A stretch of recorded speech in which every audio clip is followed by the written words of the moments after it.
పిల్లల దగ్గర ఉండే వాటర్ కలర్స్‌తో మనం ఇలాంటి వాటర్ క్యాండిల్స్ అనేవి తయారు చేసుకోవచ్చు. మీ ఇష్టం అండి. మీరు ఎలాంటి కలర్స్ యూజ్ చేసినా పర్వాలేదు. దీంట్లో ఎట్లాంటి కలర్స్ అయినా యూజ్ చేసుకోవచ్చు. అండ్ ఇక్కడ నేనైతే జస్ట్ ఎమల్షన్స్ అనేవి చిన్న చిన్న 2, 3 డ్రాప్స్ అనేది వేసేసుకొని నార్మల్ వాటర్‌లో మిక్స్ చేసుకున్నాను. ఇందులోకి నేను నార్మల్‌గా మనం పూజ కోసం యూజ్ చేసే నువ్వుల నూనెనే యూజ్ చేస్తున్నానండి. మీ దగ్గర కోకోనట్ ఆయిల్ అదైనా యూజ్ చేసుకోవచ్చు.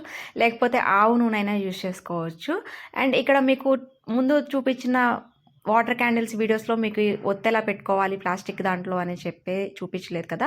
సో, ఈ వీడియోలో మీకు క్లారిటీ చూపిస్తున్నా. జస్ట్ మనం ఒక చిన్న ప్లాస్టిక్ పేపర్ అనేది తీసేసుకొని, దానికి మధ్యలో ఇట్లా చిన్న హోల్ పెట్టేసుకొని, ఒత్తనేది పెట్టేసుకోవటం అండి. ఒత్తనేది మీకు ఒక 5 నిమిషాల పాటు నానబెట్టుకొని వెలిగించుకుంటే ఎక్కువసేపు వెలుగుతుందనమాట.